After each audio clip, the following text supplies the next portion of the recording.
সেতু আছে, সড়কও আছে, কিন্তু বর্ষা এলেই পানিতে ডুবে যায় সংযোগ সড়ক। কোথাও আবার বন্যায় ভেঙে যায় রাস্তায় পড়ে আছে বছরের পর বছর। ফলে সেতু থাকার পরও বিচ্ছিন্ন হয়ে পড়ছেন সুনামগঞ্জে তাহিরপুর ও বিশম্ভরপুর উপজেলার লাখো মানুষ।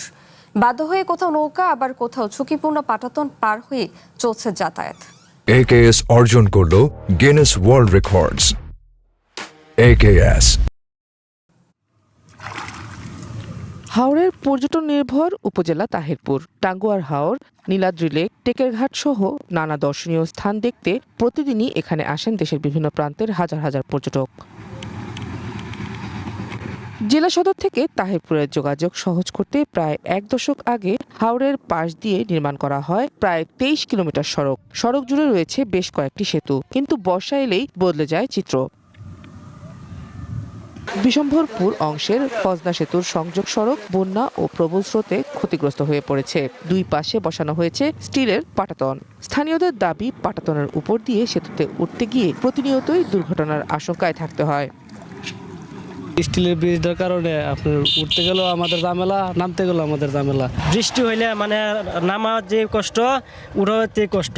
এই যে নিচে দেওয়ার মাটি সাইডি নাই, কিচ্ছু নাই গিয়া, খুব রিক্সের মাঝে চলাফেরা করা লাগে।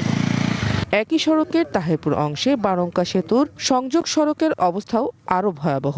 2022 সালের ভয়াবহ বন্যায় ভেঙে যাওয়ার পর দীর্ঘ সময় পেরিয়ে গেলেও হয়নি স্থায়ী সংস্কার। ফলে বর্ষায় সড়ক পথের বদলে নৌকাই এখন এখানকার মানুষের ভরসা।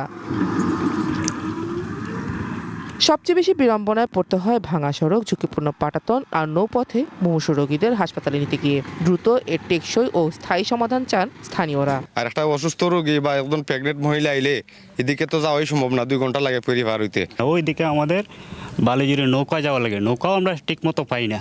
তো রাস্তা সিস্টেম করে দিন, 100 মিটারের মতো দিন, যাতে এই লেভেলে দিয়ে পরে যাতে মানুষ যাইতে পারে, যাতায়াত করতে পারে।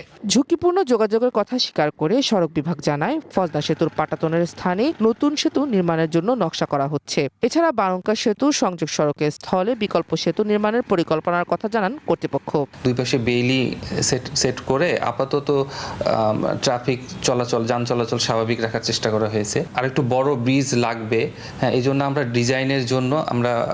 ডিজাইনের জন্য আমাদের হেড অফিসে আমরা চাহিদা পাঠাইছি। তবে পরিকল্পনা বাস্তবায়ন না হওয়া পর্যন্ত বর্ষা এলেই সেতু থাকা সত্ত্বেও যোগাযোগ বিচ্ছিন্ন থাকছে হাওড় পাড়ের লাখো মানুষের। One national desk.